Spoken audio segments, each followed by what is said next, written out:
Foreplay presented by Barstool Sports. This will be our last show before Christmas 2020. So we will say it again as we did at the beginning of the last show. Merry Christmas. If you don't celebrate Christmas, we still want you to have a Merry Christmas because it's just a day that's called Christmas where you could have a merry day, and that would be better than you not having a merry day. Dude, so Merry Christmas. I tried to explain that. So I do the radio show The Cousins with Mike Portnoy and Cousin Murray, and I tried to explain that concept to them, and they were like, no, that's just not how it works. I was like, no, but on Hanukkah, I wanted to be happy. And they were like, you can't. You're not allowed to be happy on that day. Yeah, that's pretty much the only route that they could go, I feel like. They didn't really have much of a choice there. But on this show, we want you to have a Merry Christmas, no matter what your affiliation or your heritage or your religion or anything. We just still want you to have a Merry Christmas. So, Merry Christmas. I guess, should we release this show on Wednesday so that people can listen to it while they travel? Yeah. Not the worst idea. Try to jump into that merry spirit. Yeah. Thursday's Christmas Eve. So this will come out. Frankie put together the dates. This will come out the 23rd. 23rd of December. Wednesday, so that'll be Wednesday. So tomorrow, yeah. 23rd of December is when you are listening to this show. We just kind of figured that out. A little peek behind the curtain there. You are welcome. Anyways, we're going to go through a bunch from the galleries that we've been saving up upon for months now because we just never get to them. We talk about one subject usually for an hour and a half, and then that's kind of the full show. So now you're going to get a bunch of your questions answered, a bunch of your hypotheticals. You will be reminded that foreplay@barstoolsports.com. Please put in the subject title from the gallery. Make it short or we will not read it, and then we will read it. We will, if it's good, take it on the show and discuss it. That's just what From the Gallery is.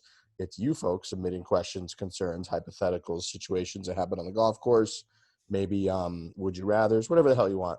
It's actually where the Mulligan Challenge came from. That's just somebody which really changed foreplay and what we do here and put us on a trajectory that we would have never been on, where somebody submitted a From the Gallery. It had to be 2018. That said, how many mulligans would you need to win the Masters? I didn't read it until after the Masters, so I changed it to U.S. Open. We started debating it on the show. Dave caught wind of it. We said that he's so bad at fucking golf, there's no chance with unlimited mulligans that he could even play the golf course in under par. USGA caught wind of that, brought us out. We did the Mulligan Challenge at Shinnecock. Dave stunned the world and shot 4 under. And then next thing you know, we have a great relationship with the United States Golf Association, and we've had all kinds of access, and boom, things have grown from there. So From the Gallery is a magical thing, incredibly special. You have a chance to change the course of foreplay history by just fucking emailing us. So foreplay@barstoolsports.com. Send us an email. Okay. Quickly, before we do get to From the Galleries, we kind of touched on it briefly on Tuesday's show, but Golf Channel is going to be, we were talking about coverage and how it's a debacle, and that was kind of our most intense takeaway at the end of last show. But meanwhile, while all this is going on, like Golf Channel's just gone. Like they're moving to Connecticut from Orlando, where they've been the whole time. They're downsizing. They got rid of Morning Drive. Almost every Golf Channel, a vast majority of Golf Channel reporters, anchors, personalities that I follow have at some point this year essentially tweeted out that they're getting let go. They're keeping some still that you'll know, but a lot of people getting let go. And I feel like that's kind of been swept under the rug a little bit. Like there's not a ton of talk about that, but Golf Channel is literally how I grew up. Like when I got the golf bug when I was in late high school, early college, like all I watched was Golf Channel. That's just it. That was on nonstop. I watched it, cared about it more than hockey. That's all you wanted. They had Michael Breed with his instructional stuff. He's been gone for a couple of years, but he's our boy. We love Michael Breed. Brandel breaking it down all the time. Like they had all kinds of the carousel of different folks that were on Golf Central.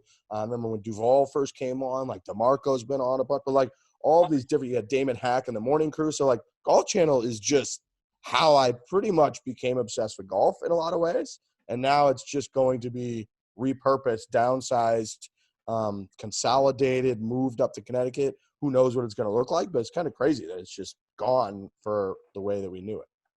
It's sad and it was brushed under the rug. Sorry, Frank. I didn't mean to cut you off, but like it is like it's obviously people's jobs, their livelihood. And I don't know if it's like a microcosm of like the game of golf, like shrinking it all, with like the Tiger effect coming off maybe the peak of his career. I don't know if that's like timed up at all, but it is sad, obviously, that everybody, there's a lot of people who lost their jobs and then moving to Connecticut. It seems like it hasn't, and maybe they wanted this way, that it hasn't been big news. To me, I actually think the opposite of that. I think that it's whoever is the hierarchy of Golf Channel and the golf networks are doing a horrible job of growing the game on their own, in their own plans. Like, it's really not the Brandel Chamblees of the world. It's the people that are deciding what goes on the Golf Channel. There's reruns consistently about just tournaments that no one really cares about. And, the game of golf is growing, I think, especially during the pandemic. Like, this has been the biggest year for golf, like on the golf course, people getting out and playing because it was the only thing we could do during a pandemic, especially in the United States. And I think like they just weren't creative enough. Like, we have podcasts like us and media outlets that go out and do like scrambles against pros and all these things like Mulligan challenges. And like, they are just traditional media, and it just doesn't work that well with a sport that's not a top 4 major sport. It's just never going to work. And you have to be able to like pivot and move. And also, it's kind of like, and I feel bad for all the people that are losing their jobs. Getting relegated to Connecticut sounds like such a mean thing, and it's bad for Connecticut. Like, you're getting moved from, like, they're all getting sent to Connecticut, and we're all like, like, that's like, Connecticut's kind of a nice place. Yeah, I think it's a combination of what both of you said, which is that they blew it. Like, it is not like the brand. I mean, Brandel's doing fine. I don't think but it's not like the reporters. Like, by all accounts, they've done a great job. It is the hierarchy, and they collectively who kind of decided what content would go out, how it would be managed, new programming, how to funnel in new programming. Like, they just blew it because they were riding high during the Tiger era, and they couldn't fucking miss. And everything that they did was working because everybody was getting into golf. People were watching golf. Tiger was playing and winning all the time. The hype was off the charts, and they just couldn't miss. And then they fucking blew it. They didn't capitalize. They didn't come up with creative ideas, like Frankie's saying. And they now and then found themselves in a spot where they left a hole for people like us and a few other golf media organizations that have come out and have grabbed it and come up with creative ways to keep people engaged. And now during the pandemic, I mean, golf's up like fucking 20-something% during the pandemic, even higher in a lot of places in the United States. And it's been declining for years and years and years. So for them to have to lay off a ton of people. I know it's like ownership, and then they, again, like the owners are consolidating, moving them up to Connecticut, which is going to save them money. But the operation clearly wasn't this massive, like, lucrative thing. Otherwise, they wouldn't have to do that. Meanwhile, like, we're thriving, we're hiring more people, we're growing. So like, there's clearly an answer. And it's not just like, oh yeah, golf's struggling, so everybody's kind of laying people off, because that's just not the case, right? Like, if you're good, you're creative, and you can capitalize on more things in golf than just Tiger Woods, which is a little bit ironic because, like, we capitalize on Tiger Woods all the time, but we've also come up with other ways, and so have other organizations, other groups, other whatever, to, be successful and not have to, like, lay people off and move to Connecticut. And they really haven't, and that sucks. And you see a lot of it, like you could tell with the Tiger Tracker article and a lot of the information that, like, those people that are creative, that are sort of the us's of, like, Golf Channel, are frustrated because, like, they couldn't get what they wanted to get done. And it's sort of another, for us, in the way that I look at it, it's another sort of tip to the cap to Barstool Sports and to Dave and to Erica, and the fact that, like, we were able to come in. Not one of us was hired to, like, run golf. Not one of us was hired to do anything golf related. And here we are, 4 years later, and we run pretty much like an alternative media empire in the world of golf, where we do so many fucking things. We do them, the crew that you see on this show, the 4 of us, E-Bug and Jake, like, we run all of this, and we've expanded into events. We do merch. We do a drink. We do podcasts. We do all kinds of video series. We do tournament coverage at majors. Like, we just figured it the fuck out. A lot of what we were talking about with how annoying the coverage was, where they couldn't just figure it out. But we were taught that way by Dave, by Erica, by Dan, by Kevin, by, like, K. Marco. Like, these guys paved the way. And we were like, oh, that's how you have to do it and grow a business. And we like golf, so we're going to do it within golf. And we just figured it out, and they didn't. And it's very sad.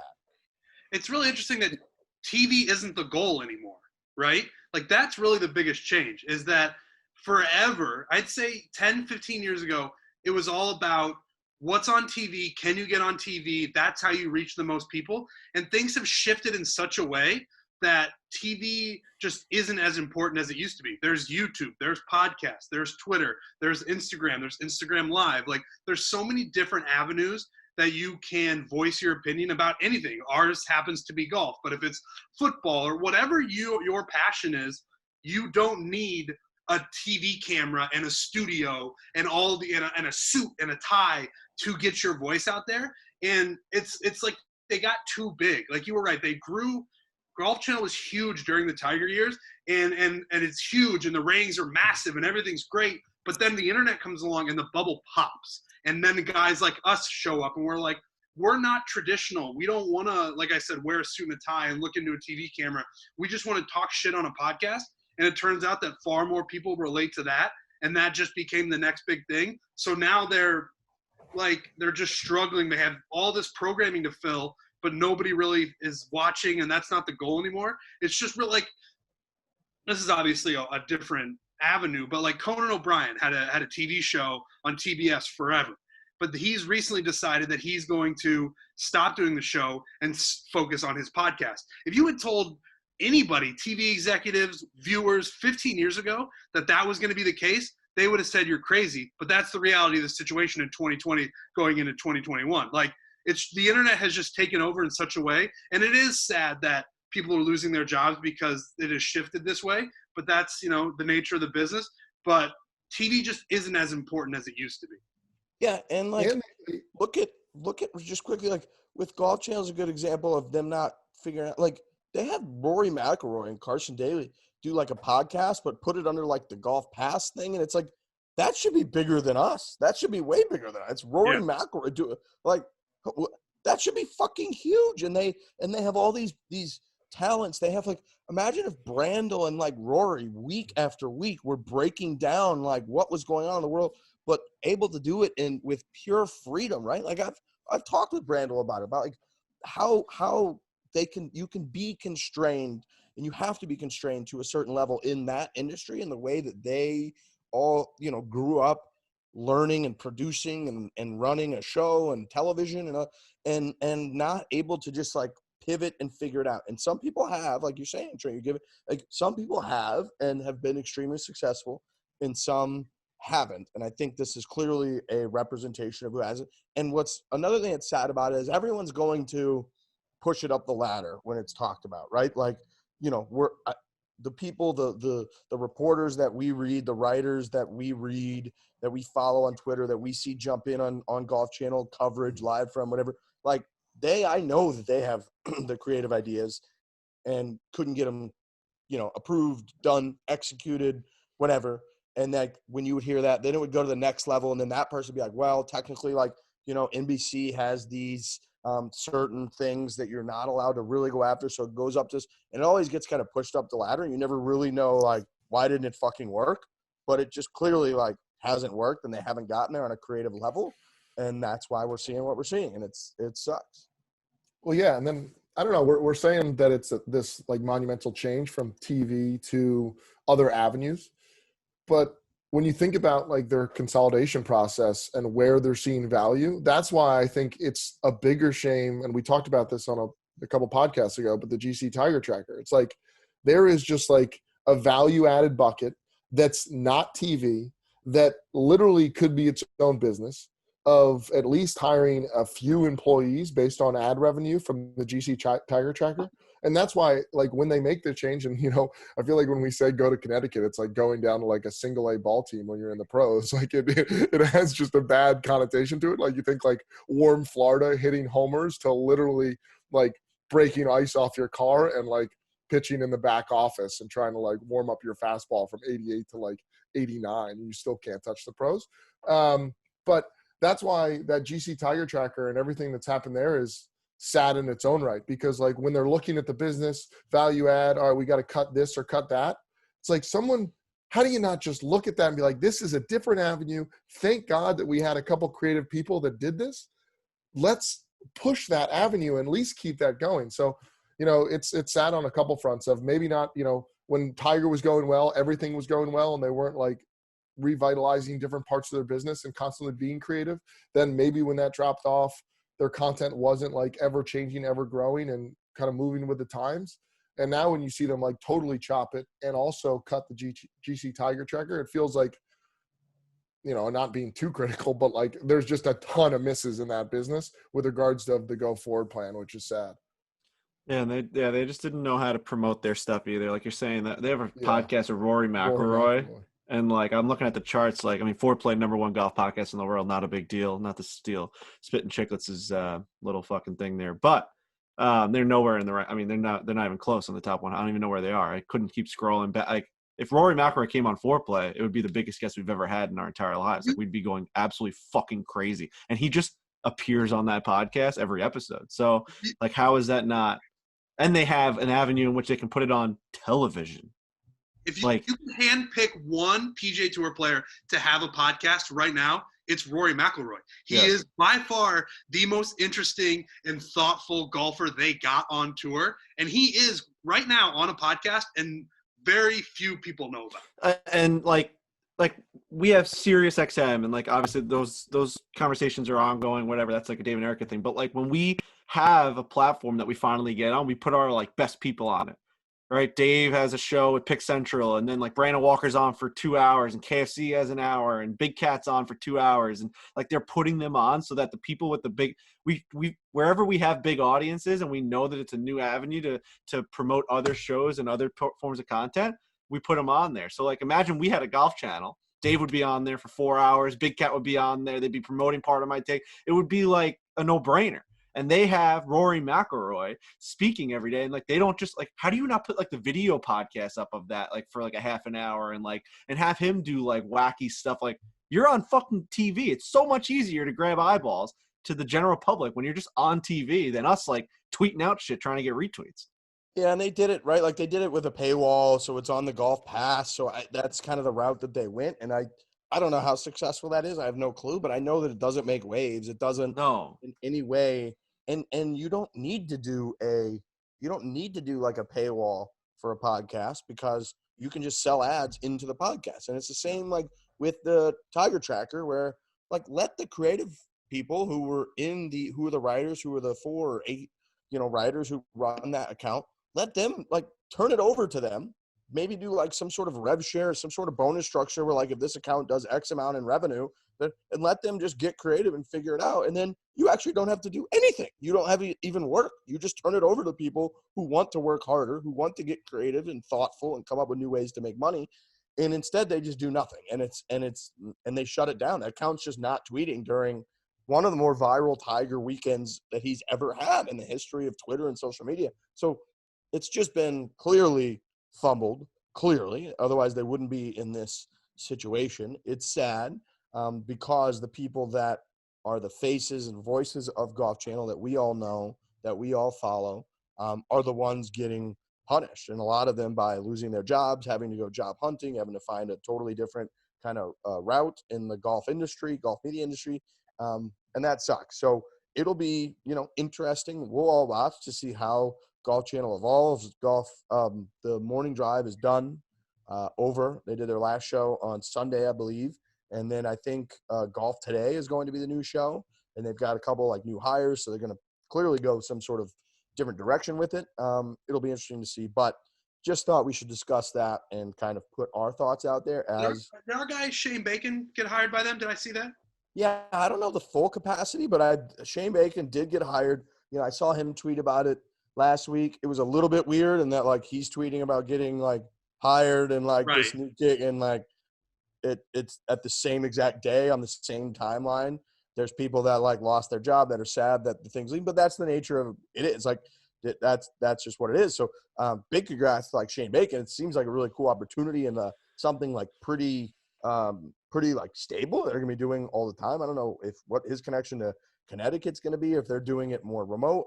I'm not really sure about that, but he did, the way that I've seen him sort of tweet about it, whatever, it seems like a really cool kind of like opportunity and something that he's been striving for a while. So Shane Bacon's great. So him being on there, it'll be interesting. It'll be interesting to see how it goes down, what they do with it. If they get a little bit more creative, I imagine that they will. I imagine that like us four talking about this in this way can't be the first time that Golf Channel suits have heard something like this. It just can't be. It's impossible. So they must have thought about it. They must at least be trying to go in some kind of a different direction. And hopefully it's successful, because Golf Channel is, again, like as iconic for people that love golf as it gets. You wake up, you throw Golf Channel on, and a lot of times, like especially when we were blogging originally from home and then since quarantine, it's like Golf Channel's just on 24/7. Whatever they put on there is fucking on the TV. That's just what it is. Yeah. It's an entire channel dedicated to golf. Like, that should be awesome. Correct. That's And, correct. I mean, and then also, I mean, and they have affiliations with other networks and stuff, but like the fact that like, you know, you go to other channels to watch the actual golf hurts as well, I feel like, too. Like, I mean, I'm always just like, you know, you watch the pregame stuff basically, but then like, you know, most pregame shows just go right into the actual golf. And like when there's a major or whatever, the fact that we're going to TNT or Fox or NBC and stuff, it does make you just change. And I don't know if that was ever the case back in the day when they had more tournaments on Golf Channel, but, you know, my upbringing of now watching golf in like my actual knowing what's going on years, it's always been just like, all right, you throw on Golf Channel for the Brandles of the world to tell you what's going on. But I think it obviously would have been bigger if they got the tournaments. And that's just like a money thing, I assume. Yeah, I mean, there was a time when I originally started watching Golf Channel, they didn't have any tournaments, none. Right. Like, they literally didn't have any tournament coverage. And then they got to a point where they were able to have about as much of it as, like, I feel like they could outside of, like, networks. The networks are just going to dominate, like the CBS and the NBC contracts. But the aspect of, like, always, like, the live from stuff has always been great. Like, you just turn, like, that's just on perpetually the whole week of a major tournament. And you get Brandel and Duval, like, at each other's throats about, you know, Ryder Cup sometimes and about and it's awesome. And they're like, you know, and they're breaking it down hardcore. And they go through the whole fucking field at like the Masters and every person, and then the strengths and the weaknesses, and you're just like obsessed with it. You can't wait for, you know, and it's really good. I remember like live from coverage is so good on weeks where a major is at a course that you don't know that well. And like when they would have Nobilo out there dropping the balls and rolling them on the green and doing the flyovers, and you're like trying to learn the course so that you're ready Thursday morning for the US Open. I mean, it's fucking great. And you know, it'll be hopefully good, and hopefully the decisions they're making are going to even improve upon it. But right now it's clearly sad. It's clearly indicative of some decisions that have been made, and hopefully it works out at the first of the year. We talked about promoting stuff. Well, Owens is our title sponsor, our big sponsor, and they are for a reason. It's because we like to have a few cocktails, a few drinks, a big part of golf, huge part of golf, and there's really no one better to do it with than Owens Mixers. They've just figured it out. They learned that the mixer game was outdated, old. The companies that were in the mixer game were pretty lame, and so Owens guys came in, said, you know what, we could do this better. Cocktails, like how often do you sit down, you want to make a nice drink, the stuff that you do have available, you've just had a million times, you're not that excited about it, or even when you walk up to a bar, you're just like not that excited about it. Well, guess what? With the mixer game, you can just whip up delicious cocktails in 2 seconds, and you don't have to know anything. You don't have to be some mixologist. You don't have to be looking up recipes. You just pour the liquor in with ice, pour the mixer on top of it, and boom, you've got a phenomenal cocktail. It's that easy. Transfusion's our specialty. It's our favorite golf drink. It's our favorite golf cocktail during the round, after the round, maybe before the round. I know plenty of buddies that go way before the round, start getting those transfusions in you. We did taste testing. We came up with the can. You can get it at Publix. You can get it on Amazon. You can get it at owensmixers.com or stored at barstoolsports.com. But Owens is fantastic. We appreciate their support all year long, and you can support them by drinking some delicious cocktails. And they're not alcoholic, so if you just want to sip a nice mixer without the alcohol, go for it. But a big thanks to Owens. From the gallery time. Tasty drink. Very tasty.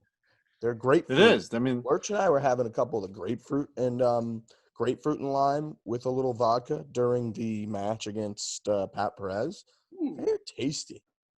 They really are, that's my man. favorite. I used to be a huge transfusion, but I mean, I really switched from vodka adding in to tequila, and a little Dangerous. tequila with that grapefruit is as good as a drink you can have. Just a little Paloma. Frankie, I'll treat it to you next time. I'll be the mixologist. I like that. I like that little mix. I mean, we had a tequila at Pat Perez's house that didn't taste like tequila. It was like $800. Yeah, that was. And I don't know if I could ever have. I don't know if I could ever have any tequila aside from that again.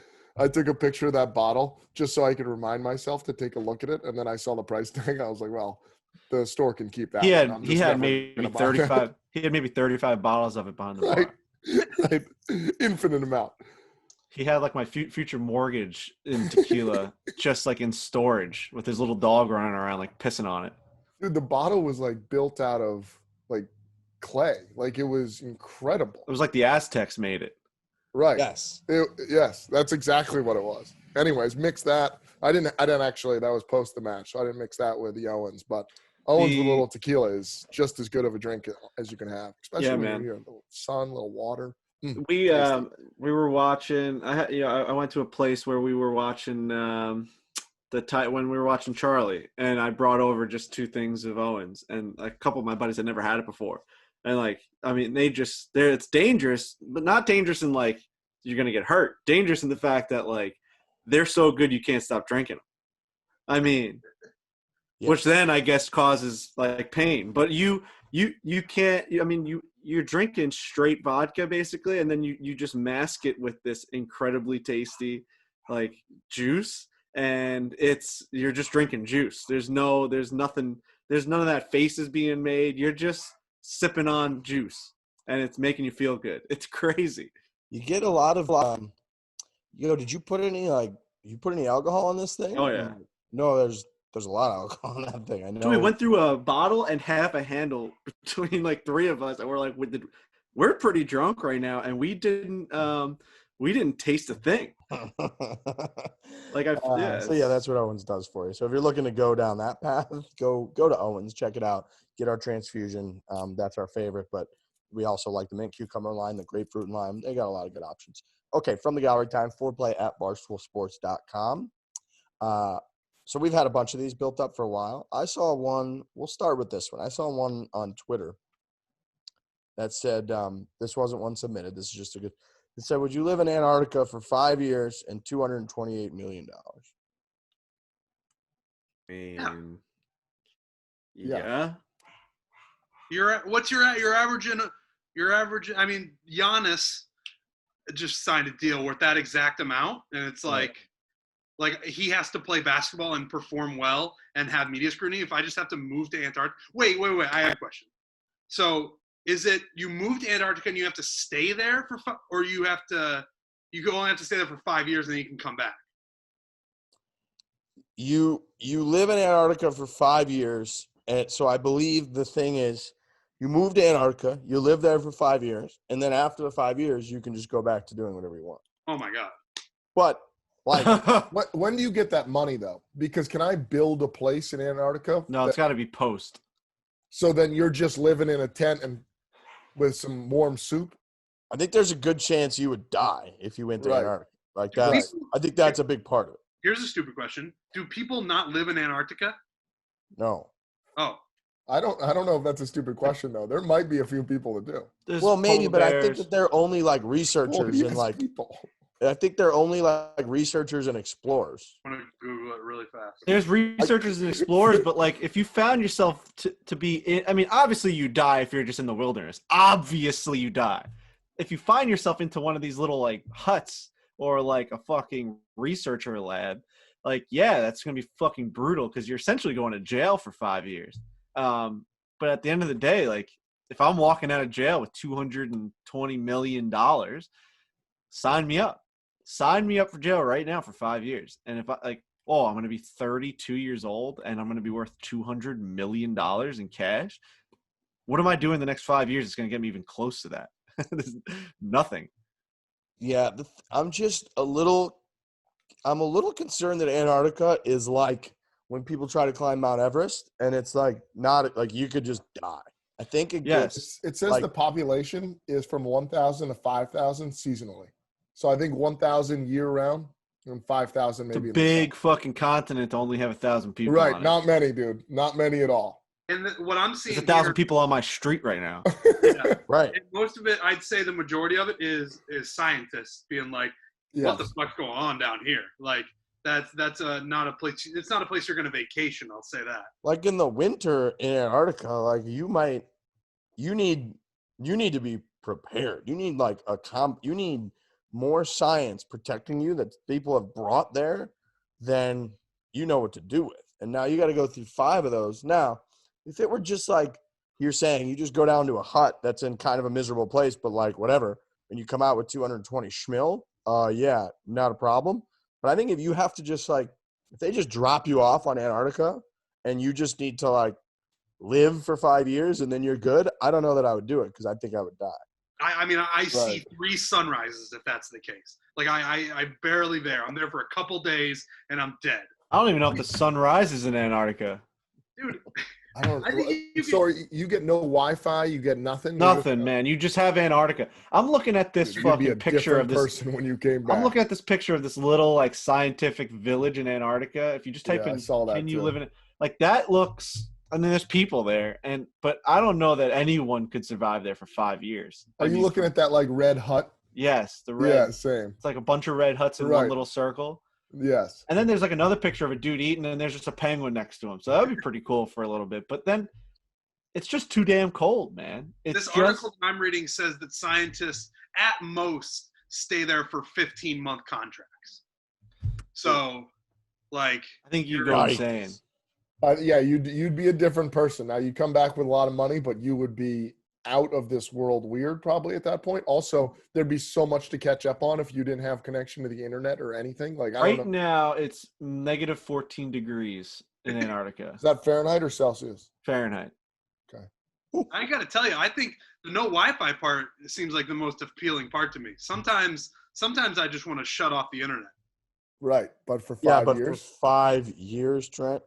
Oh, Wednesday it's going to get. You see Trent just banging 2 sticks together at like year 3.5. Just I'd have $228 million at the end of it and 5,000 tweets I'd want to send.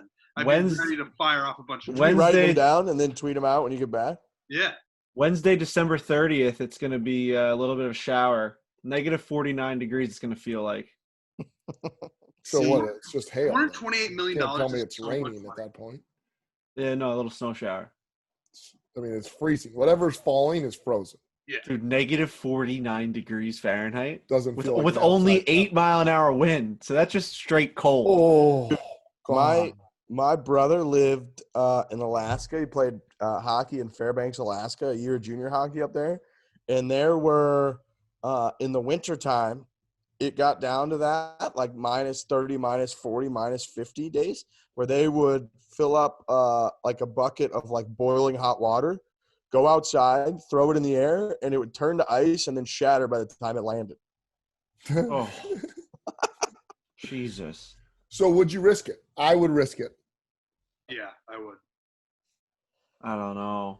I don't know that I when would, man. Dude, like I'm reading these, like they tried to colonize Antarctica. Like this dude in 1971, a team led by German architect Fry Otto tried to get an air-supported city dome. Like it could house 40,000 residents. That's the other thing. Like oxygen and heat. Like heat, you need fucking power down there. Like, could you survive for 5 years? I don't think you could. I mean, if you had some sort of livable area, I would do it. so you're basically just saying, yeah, just go into like solitary confinement for 5 years and just stare at a wall. You can't go outside. No, you you can become step like a outside for like fisherman. you can step outside. Yeah, not even. You step outside for like a second. It's negative 49 degrees. You literally will like die, and then you go back inside. And it's basically like living on the moon. Would you do it, Frank? And the more I talk about it, I don't think. I mean, I can't. The other day, my room slipped down to like 68 degrees, and I was like, "Oh!" Like I put on a fucking. I started like tiptoeing around in my robe. I'm like, I don't know if I can handle this tonight. Like I'm soft, so I don't think I could do it. I want to say that I would be able to do jail. I think for 5 years. Yeah. We talk about that fucking putting thing. Oh, no way. I'd rather do Antarctica than jail. What? For sure. What, dude? Bro, Person? What are you talking about? Bro, what? You'd rather be. I mean, you're not a free person. You're literally on an ice island in the bottom of the year. Yeah, it's the worst jail in the world. Have you watched? Have you ever watched one prison show? Oh, you're worried about getting fucking like dropping the soap? Sure, that's a problem. But second of all, are you not worried about that? Dude, yeah, I am. I'm just saying, body, you'd be smoked. bro. Yeah, sure. I am worried about that. But there's also jails that like that just doesn't happen in, right? Like what kind of jail is it? Like, is it just like a fucking? Oof. I'm taking Antarctica all day. A lot of guys go to jail and they come out, and I mean that. All right, we're making. Not a lot of guys can survive in Antarctica. Listen to me. My point with jail. You gotta make. You listen to fucking me. This is what I'm saying. This is what I'm saying, you Trent. Is that Antarctica is just a worse jail. It's like you're still in a fucking box, and it's negative 49 degrees outside. At least jail, you can go out and shoot some hoops. You can get ripped. You can fucking eat food. You can see the sun. You actually get to see family members if they want to see you. Like, in what world is going to Antarctica any better than going into a jail in your hometown? You were in jail. Lurch was, you gotta make a distinction between jail and prison, because jail, like a local jail, like that's different. If you go to prison, it's like Lurch was saying, you would come back from Antarctica with like a different mindset. If you go to prison for 5 years, you also got a whole different mindset. Like, I would rather deal with Antarctica and polar bears than fucking prison and whatever goes on in there. No. You're like, you would be in such trouble in prison that it's not even funny. Right, but I think to Frankie's point, he'd be dead in Antarctica. He just wouldn't. That little body, he'd be fucking dead in prison. Inability to problem solve, he would be dead in Antarctica. Jail, he would come out of, but he would be a changed person, and also he would have some trouble dropping the soap in jail. I do think you guys think going to Antarctica is like going to Connecticut or something. Dude, like, no. Your life is legitimately in danger every single day in Antarctica. You are describing prison. Dude, I'd rather just be in my cell where there's a little bit of regular sun and they just hand me food underneath a thing. Like, I would just never leave that room. And I'd rather be there than in Antarctica, where if you leave your room, you're a free person. Yeah, to do what? Did you watch the show The Night Of on HBO? Yeah, that's bad. Just think about that. I don't want to go, and I don't think any of us. That's bad, but that dude survived better than he would have in Antarctica. You don't think so? You don't think that guy survived better than he would have in Antarctica for 5 years? He came out and just went home. There's a little bit more to it than that, but a little bit.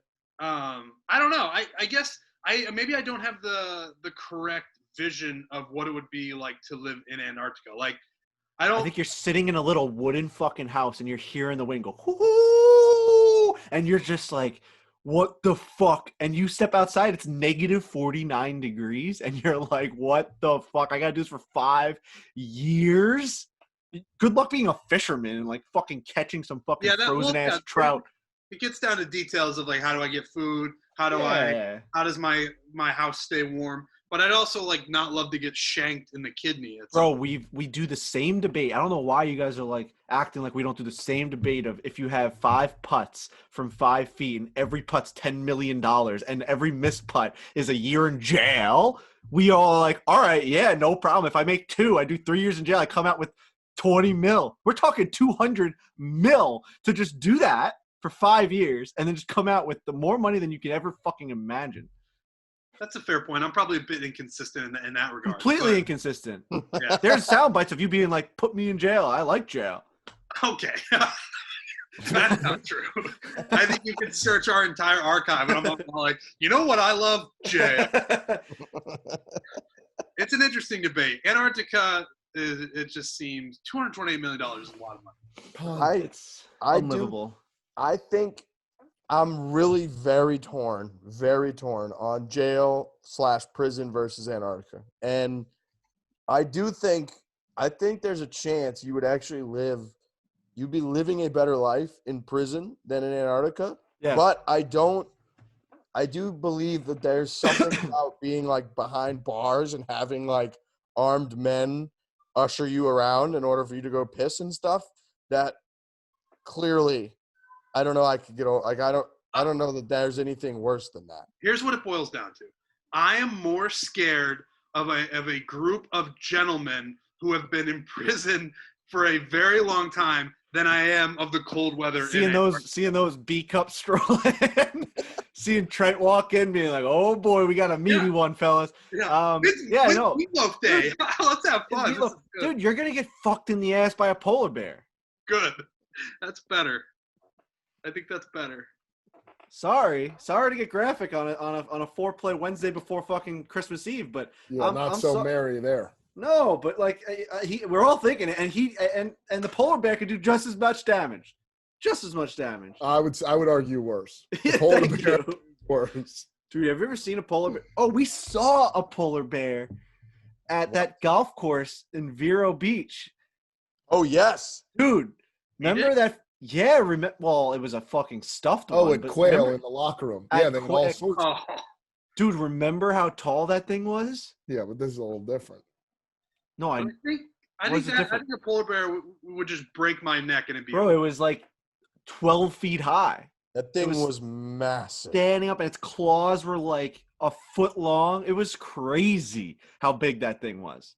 Kind of a scary locker room. Now I remember that. At Quail. Yeah, that place was a little scary. It was just death all around us. It was out of left field too. You're just like at a golf course in Florida, and then there's just a bunch of dead animals. And yeah, it was like a Target golf course in Vero Beach, Florida, where you had to like iron off the tee boxes and like water all over the place. A perfectly manicured golf course with like transfusions and egg sandwiches, and then you go into the locker room to put on your socks, and there's a 12-foot polar bear standing there that was just murdered in plain daylight.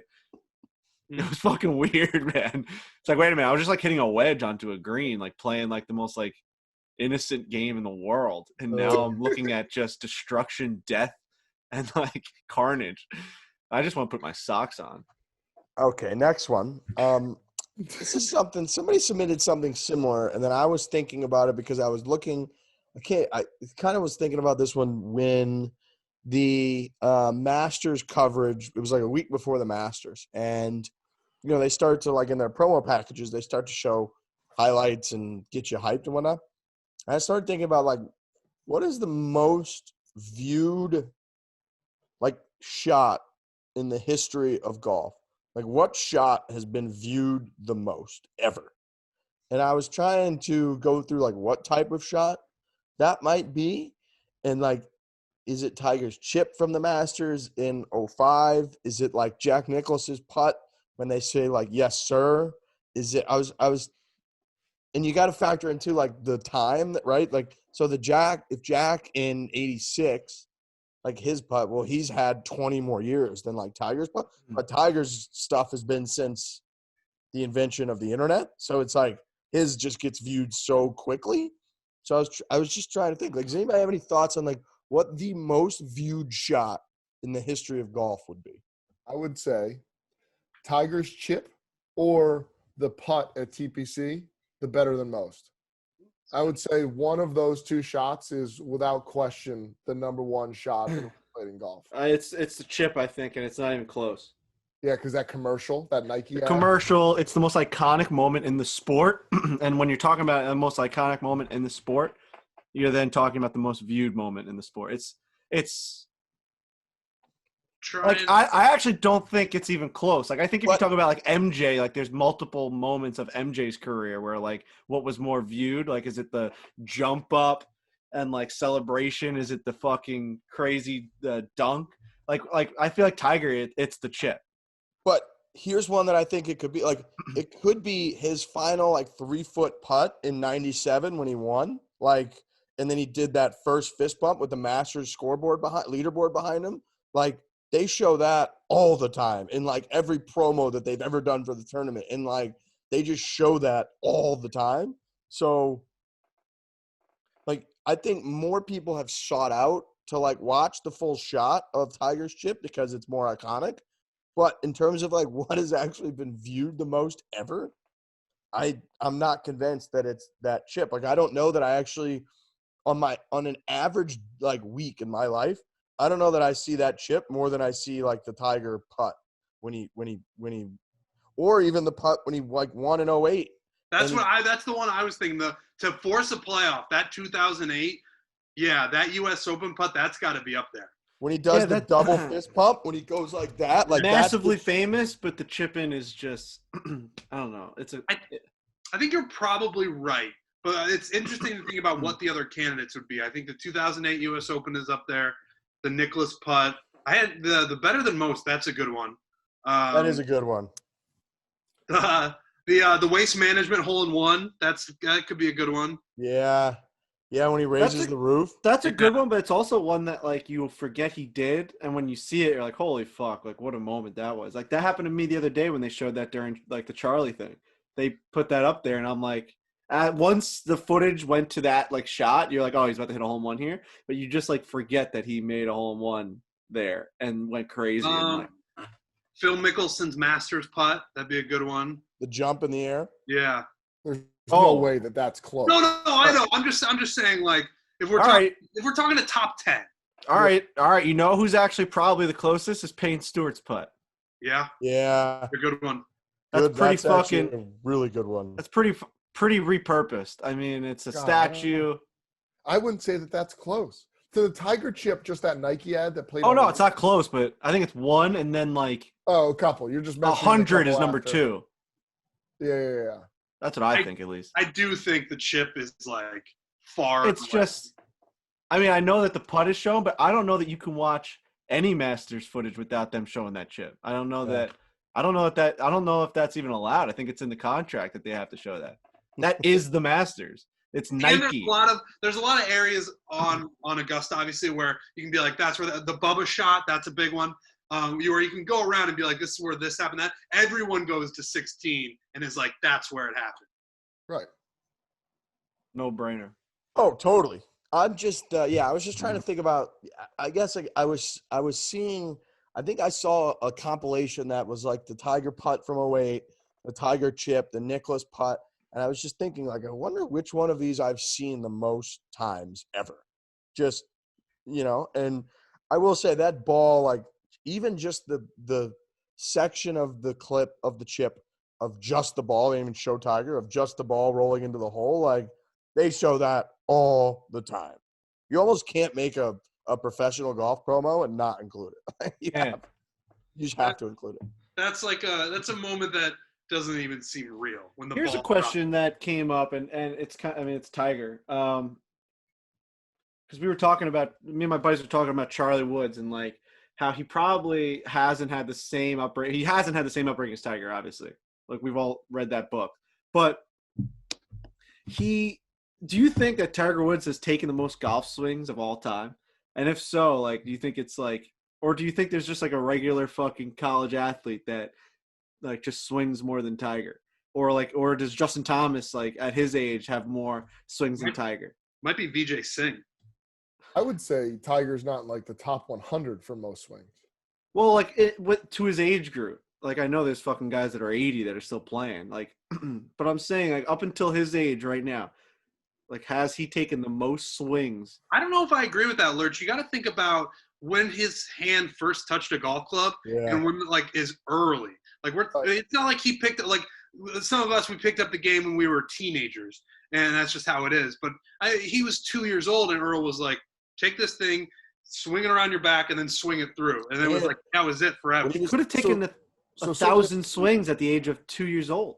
Certainly on the age group, yeah. But on the last couple of years, he's fallen off. But it can't be a college athlete that now has like a job and is also hitting golf balls, because all the practice rounds that they do, all the just like hitting 1,000 balls a day to work on a draw and a cut, like there's no way in comparison that a pro athlete would, or like an amateur would be close to a pro. But he's got to be very close to the top of most swings at his age. Like you have to say, like Tiger Woods has taken more swings than Phil Mickelson.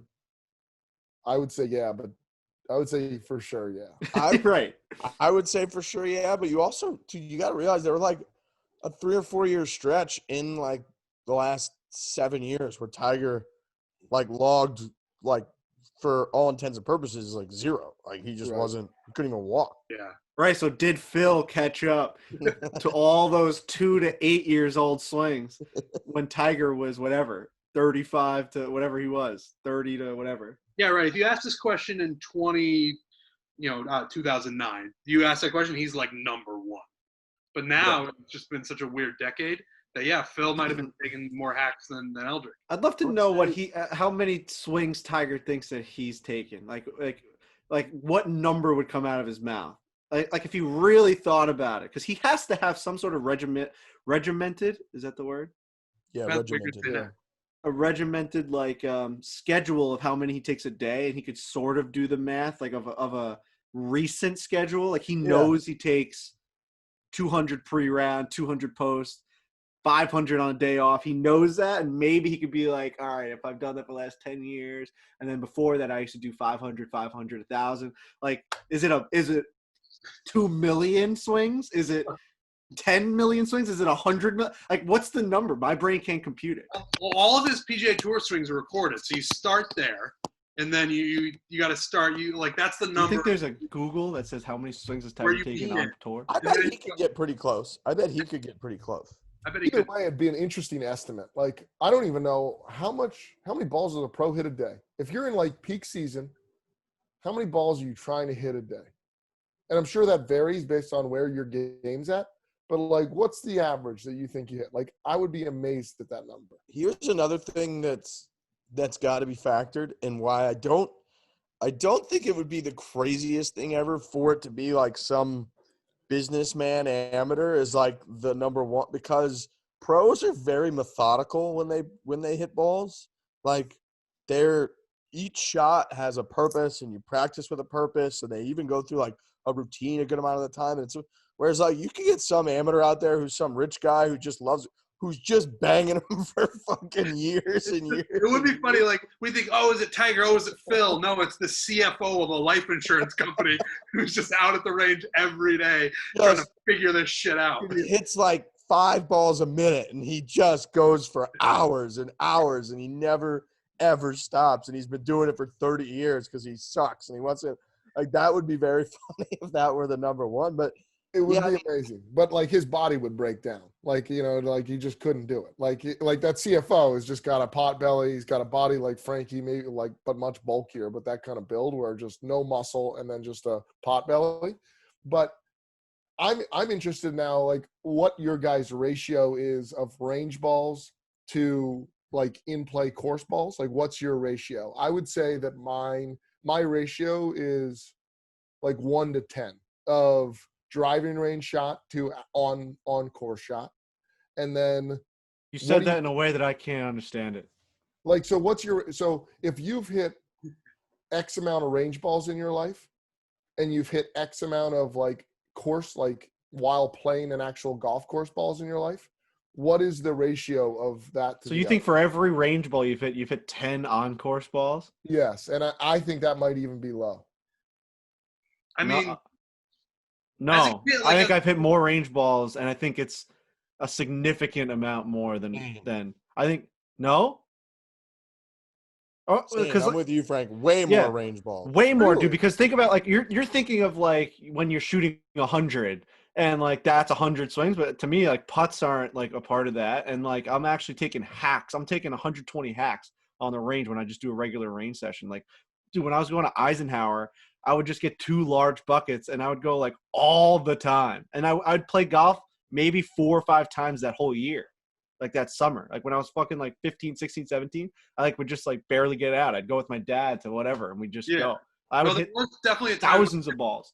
Yeah, my like early on when you first pick up the game where it's almost all range. And then, like you're saying, Frankie, when your dad's like, let's go play 18, that's definitely further in between than just pounding a bucket of balls at the range as a kid. And then it shifts, obviously, like as you get older, maybe it evens out a little bit. And then now, if you live in New York, you go to the range for 20 minutes before a round and then you play. So it's a little different. But early on, I hit way more range balls than I played. Dude, like when we did these scrambles, like I must have hit 70 balls on the range, you know? Like you don't think, like, I mean, I went through 2 of those fucking like when there was those little bags. Right. And so that's less than a course round, right? No, it isn't, because the course round you're only hitting 40 to 50 shots. Like Oh, you have 30 something putts and like 10 or 15 chips. You shoot 85. You only hit 40 to 50 shots. I'm ripping 30 drivers on the range. I'm hitting only fucking I think 11 or if you 12. cut out putts, I think I'm still like one range ball, five in play balls. I think, dude, I don't go to the range ever. So here's a little article. It says a typical day of practice for Tiger Woods. I guess he laid it out. It was 2 hours of driving range work and an on-course swing work in the morning, followed by 30 minutes of putting. Around noon, he'd play 9 holes, and in the afternoon, he'd do another 3 to 4 hours of on-course work, focusing on swing and short game. So that's 5 hours of practicing the swing and hitting golf balls, plus 9 hours of 9 holes of afternoon play. That's a practice day. That's a practice day. Yeah, that's crazy. 5 hours of hitting golf balls. How many golf balls can you hit in 5 hours? But they're not bashing balls. It's like No, but he's still hitting hundreds. Right, hundreds for sure. Yeah, it's like Rick said, it's more methodical than it's thoughtful. your average hacker, but it's 5 hours of. Dude, when we went on the range behind Tiger, he must have hit a fucking 100 balls like at Bethpage right in our little viewing of it before the. I mean, he was there for an hour just hitting constantly. I don't know if he hit 100, but yeah, let's say he hits one every like 60 seconds. That's like you're there for 5 hours, like 300 golf balls. That's Yeah. That's if he hits one every 60. Like I'm sure he goes through phases where he starts ripping them quicker. I'm sure he sits. I mean, I know from reading like Hank Haney's book where Tiger would take minutes off at a time where he would just like sit in the cart and think about like what they're working on because like just trying to like hit it again doesn't work. He's like needs to process it and think about it. But like, yeah, that's hundreds of golf balls like a day. And that adds up quickly. So quickly. So quickly. I'm It's also very amazing when you see their wedges and like when he shows his wedges and the ball mark after hitting just probably a month worth of golf balls, honestly. I have no idea when that erosion starts to take place after you just hit the center of the club face that square, but you see it just eroded in the middle. It's like, I don't know. I think I Pretty forgot cool. what the original question was. So sick. How many- What is the original question? I don't know. Oh, who's hit the most golf balls like in the world? man. Like it's hard to pin one person down, but I think when you start comparing it, it's like has Tiger swung more than like someone who's like Vijay Singh, like has Tiger swung more than Pat Perez? They grew up kind of together, like playing the same fucking tournaments. Like Tiger Woods has just swung more than Pat Perez. Pat Perez would say yes. Yeah, I think that's a yes. For Yeah, sure. it is interesting when you start comparing players because players to just the normal world. Like you're comparing a guy whose job it is to hit golf balls as opposed to a guy whose job it is to work at an office. And that's Right. the players are going to have a decided advantage there. But player to player, Pat Perez is a good one. How many rounds you guys, and we're all like skewed now because we've played a ton of golf in the last 2 years, but how many rounds of golf do you think you've played? Oh man. Is it under 1,000? Has to be for me. Probably. Like that's so many rounds of golf. So many rounds of golf. I would say I'm only at like 500 or 600.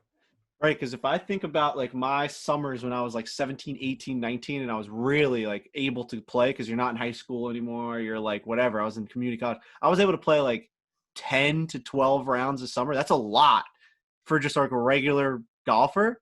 That's a lot of rounds. Think about like you get out like 1 or 2 times like a week, maybe twice in a weekend, like during the summer months. Like you're playing all the time if you play 12 rounds in a summer, all the time.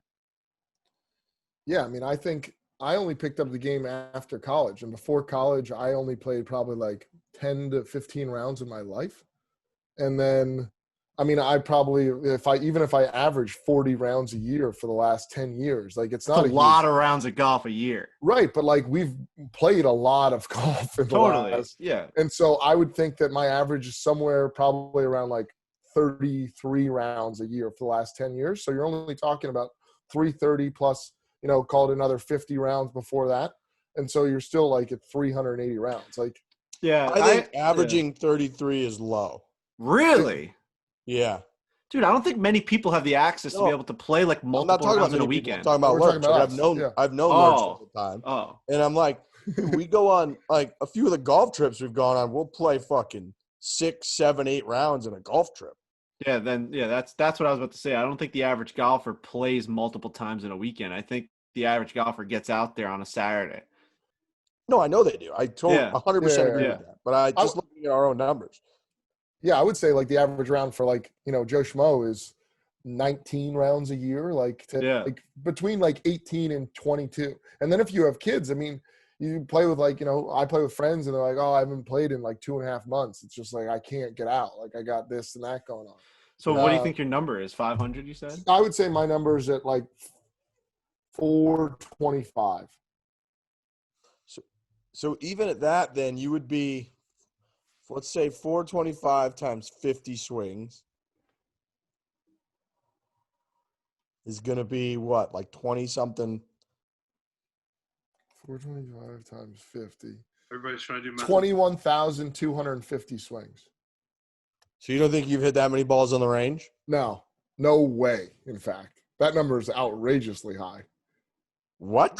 Only outrageous because you heard it there. But I bet if you started thinking about your range sessions, I think you'd pass that number. But you hit the range a lot of the times before you play each round of golf. Not true. Not at all. I tried to. Like I would say most rounds you just go to the first tee and see what you got. For me, out of 10 rounds for me, I probably hit the range 7 or 8 times. Okay, 10 rounds for me, I'm hitting the range once. Woo! I feel like every time we've played, we've hit the range. Recently. Right. Yeah, but those are like with pros and stuff like that we'll go. Yeah, but like that's just when we've played. Right. Dude, like when we went to like on all these like travel series, we hit the range, and then when we can't, we're like rattled. We're like, all right, like in Australia, we're like, I guess we're stepping up to the 5th tee. Or like we haven't even taken a swing yet. We were going crazy. We're like, this is just abnormal. Barnbougle, we didn't. Well, I mean, but like that was closed. Like these are all things that like we had no control over. The range was closed at Barnbougle. We were hitting golf balls onto the first hole as range balls. Oh yeah. I always try to go to the range if I can. I'd say mine. I'm like 70 to 80% of the time I'm at the range before if I can. Riggs, what do you think your ratio is of range sessions to rounds? Ball total swings hit like on a range versus total swings hit on a course. Sure. Probably 2 or 3 to 1, like range ball versus course ball. Okay. You had a couple of years up at Granite though that you were going up there, putting in the headphones and dialing. That was, I think, when your game was at its best. Like your short game was just impeccable back then. So you had a lot of range sessions then that I don't have. Because I would meet you guys after at like, I would leave Oracle and drive down. I'd just meet you on the first tee and then off we'd go. Yeah, I would. And Granite Links had a range with lights on it that was open till 10 p.m. And there was like a stretch working like sales where I'd come back, get off work at like 5 or 6, and you could literally go up to the range at Granite, put headphones in. You go to them like there was like a members range on the backside, and then the public range, which is an absolute shit show. But you could go up there for 2-3 hours before they shut the lights off and hit balls, and it was like, what else are you gonna do? Like, why not? Awesome. God, that place is so sweet. But yeah, I would hit a ton of balls. But I would say in the last, when you moved to New York, I think a lot of people listening that don't live in New York probably don't get it. That like, I'm now, having been in Scottsdale for a month, I'm re-immersed in the fact that you can just get into a car, drive to a driving range in less than 5 minutes and hit balls for like as long as you want. And it doesn't cost that much money. And it's just incredibly accessible. In New York, dude, there's legitimately not an option to go hit balls. The only option is like Chelsea Piers, which is like a novelty experience thing that costs $30 or $40 for a bucket of balls. Right. And you're hitting off mats and you have like a time limit. And you're not really hitting balls. So you go do that like once a year with your buddies that are in town. But other than that, like unless you go to a golf course, and a lot of courses in New England, especially around the New York City tri-state area, don't even have driving ranges really. Like Wingfoot is one of the best, maybe the best 36-hole golf facility in the world. They have 36 of the sickest golf holes, Tillinghast, in the world. They host the U.S. Open every 10 years. Like they don't have a driving range there. They literally don't have they have like, you can hit an 8-iron on the range off a mat. That's all they have. And like Baltusrol is similar. Like Same Baltusrol has thing. like a really small little range. So like Just hit into a hill. It's like the weirdest Yeah. thing in the world. You're going to play this world-class golf course and you go hit a couple balls into a hill. Like, it's so weird. So driving ranges just aren't that prevalent in the Northeast, especially again like in the tri-state area. So I will say, like the last 4 years since we've been doing this a lot, like there was a stretch for like a year where I would tell people we'd show up, or if we get invited out to a cool club and they'd be like, oh yeah, like how's your game? Be like, like it's just my game is just what it is when I show up, because like we can't practice golf anywhere. And like 5-iron golf guys are great. Like that was maybe the most we ever did, where we'd go in there a little bit and like hit balls on the simulator range. But which is cool, but it's still not the same thing. It's not the same thing as like watching the ball fly and hitting off grass. But it is great. Like they've popped up. They've had to get creative and come up with ideas to like allow people to practice golf and feel like you're hitting the range. 5-iron's fucking fantastic time. But that's like fun. You're not really like grinding. You're having a good time there. You're having drinks. You're playing a round of golf. You can go play Pebble. But like actually going and working on your game at a driving range, if you live in New York, unless you're rich and belong to a really sick club that's close, like you just can't really do it. Yeah, True. it's a shame. I mean, Riggs, we biked to Chelsea Piers, and like you put the clubs across your handlebars, you bike over to Chelsea Pier. By the time you get over there, it's like, it's a half hour. Then you get to Chelsea Pier and it's just mob. So then you wait for like an hour and 15 minutes for a little box. You share it. And then by that point, you're like, all right, well, like we were going to go meet buddies at like 5 or 6 for drinks. It's already like 4:30. We're going to be here for a half hour.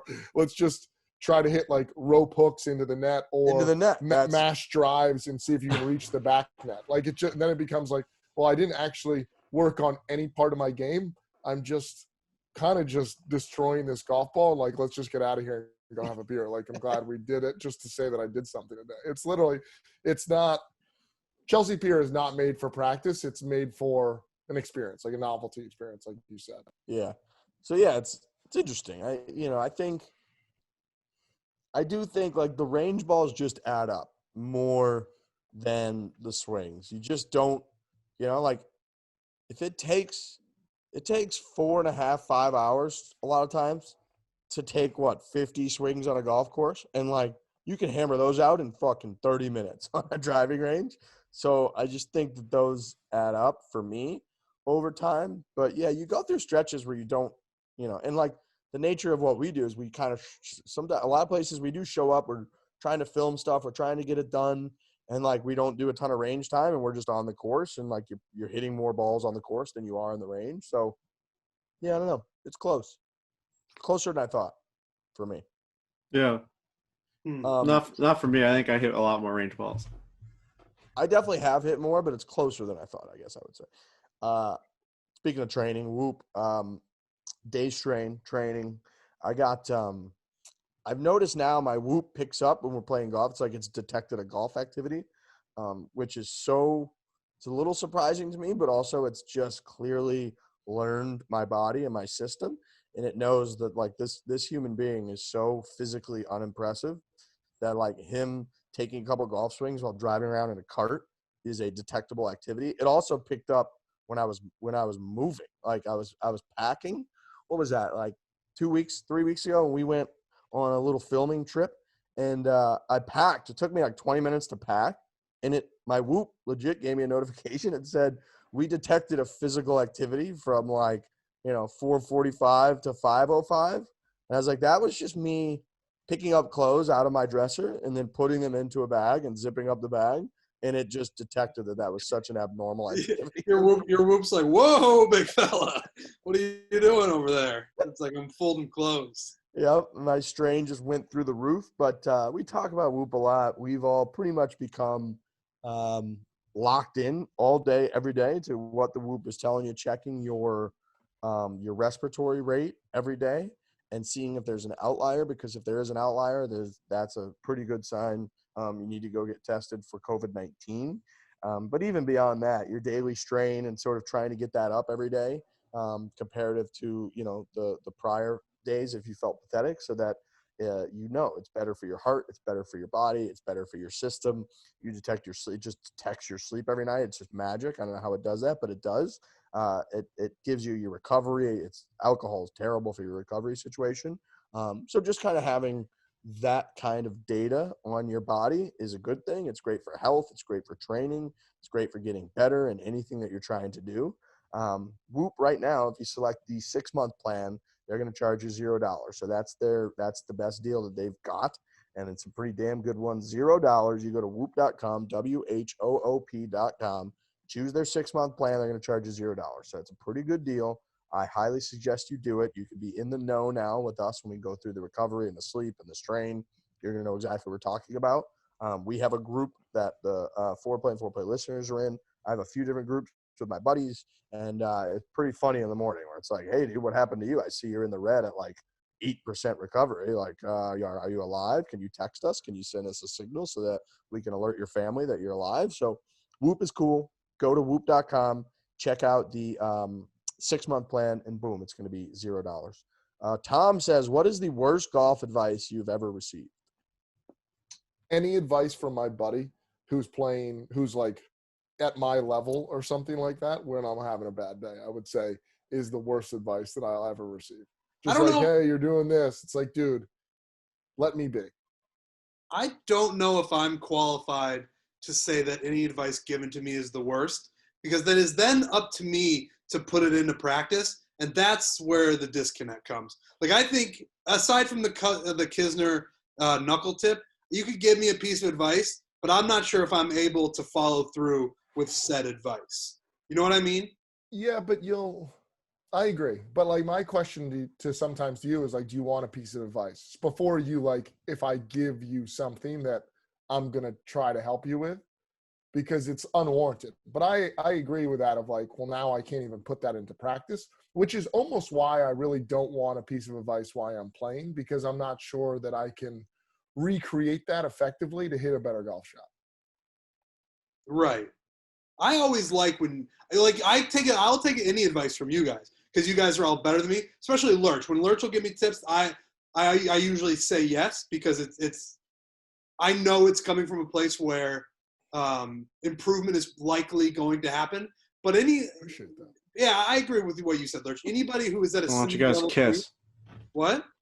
Why don't you guys kiss on the lips? Frankie's just. I will, dude. Yeah. I swear to God, I will. All right. Do that 5 years in prison. You'll be doing a lot of that. if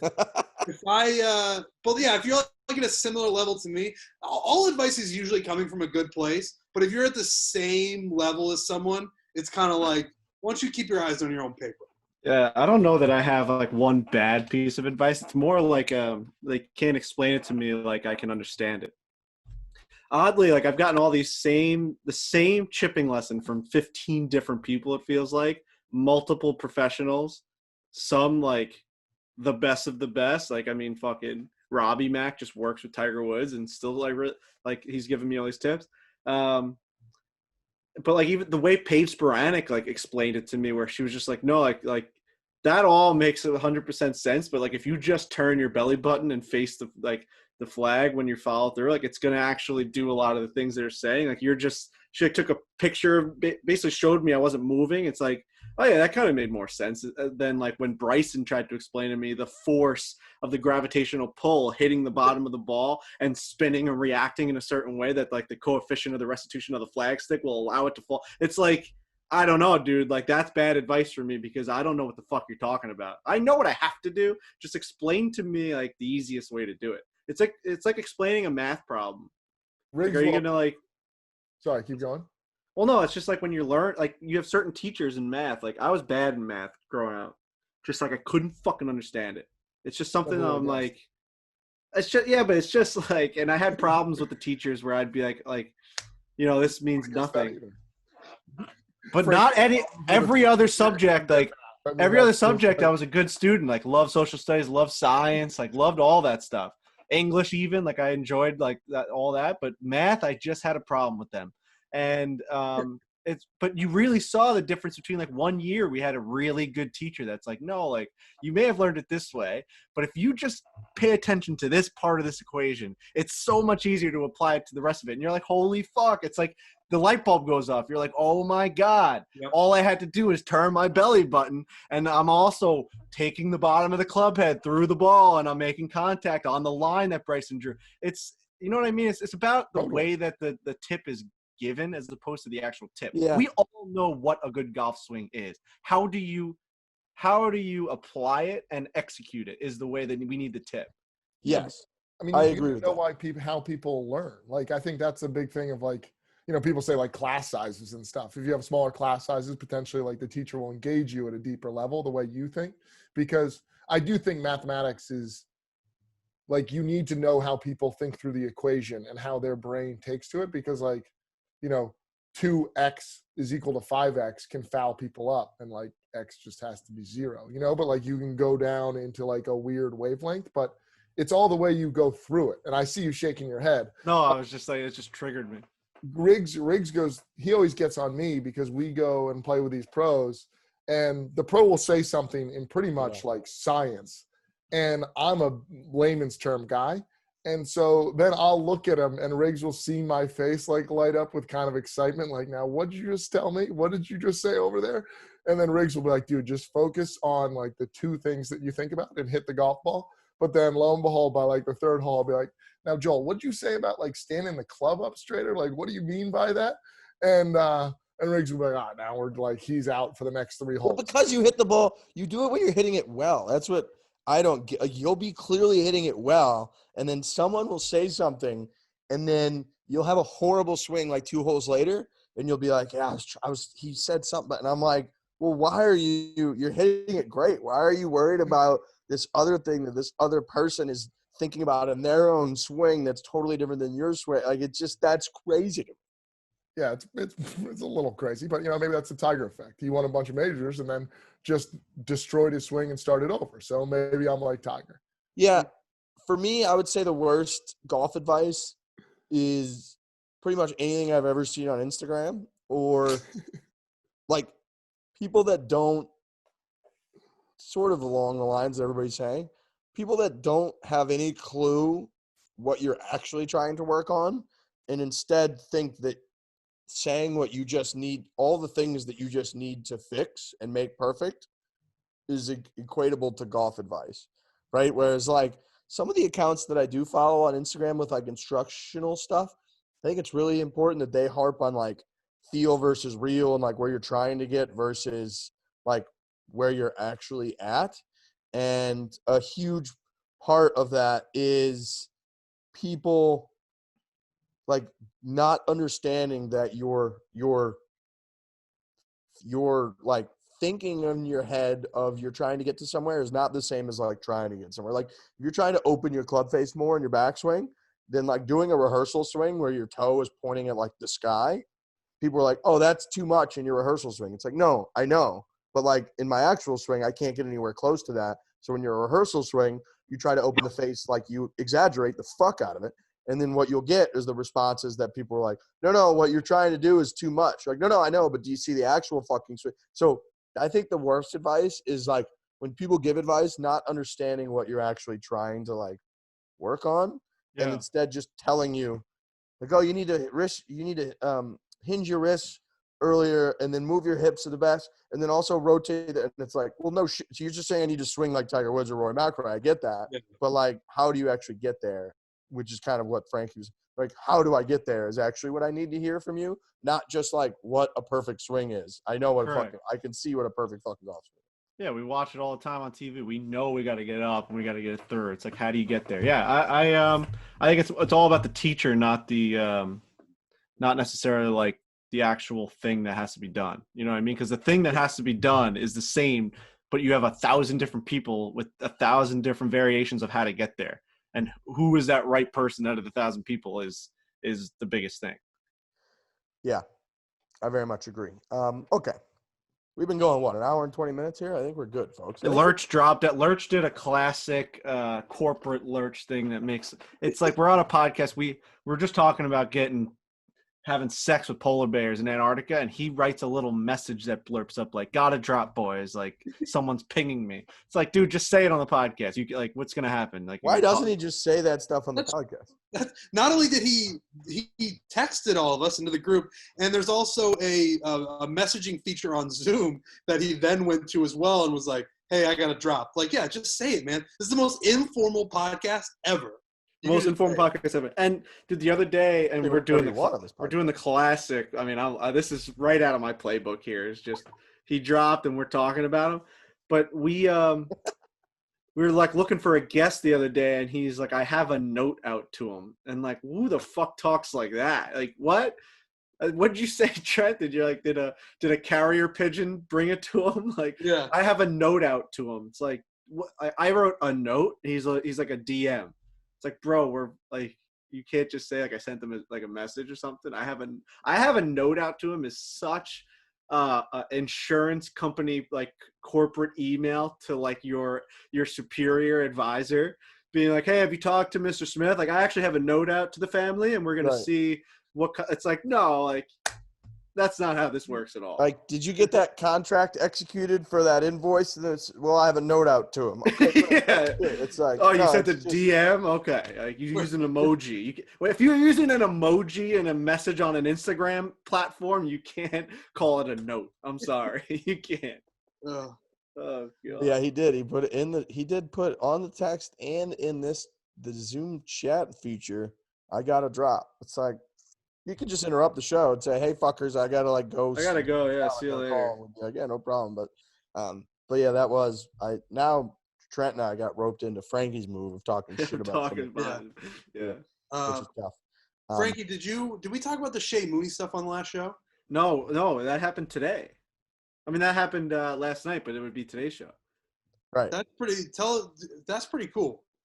Yeah, so Shea Mooney I may have actually mentioned that he was going to be doing it, but Shea Mooney played Darius Rucker last night on this thing called Teed Up Invitational. They basically get all these celebrities to play golf tournaments and they were doing it on a simulator and on Twitch, and it's all for charity. So each person picks a charity. Whoever wins, the other person has to donate to that charity. So our Shea Mooney of Dan and Shay, fucking when I did no, not tequila. No. That's fucking Morgan Wallen. Tequila is that isn't Tequila Dan and Shay? No, but it's another tequila song. Oh yeah. No. Yes. I think you had it right. I think he did too. Oh yeah, when I taste tequila, driving on the Ford in the Ronas t-shirt, then I want to wear Sky High, Colorado. Yeah. But what's the fucking Morgan Wallen song that Jake Owen was singing to him? Whiskey glasses. Whiskey glasses. And he's got his whiskey glasses. Yeah, very similar. But anyway, Shea Mooney, Dan and Shay, I mean, they have a song with fucking Justin Bieber. They have that song. They have hundreds and hundreds of millions. We had him on the show. Everyone knows him. He messaged me. I saw that he like reposted one of our Borelli's Barstool Fun stuff things on his Instagram. I'm like, dude, like, are you fucking kidding me? Like, thank you so much. This is crazy. Like, you're raising money for the Barstool Fund. Like, what the fuck? He's like, yeah, man. Like, that's awesome. Like, love what you guys are doing. I love the idea of taking the money and bringing it to food banks, the food. So he goes, I'm actually playing in this event tomorrow against Darius Rucker, and I'm picking Borelli's and the Barstool Fund as like my charity of choice.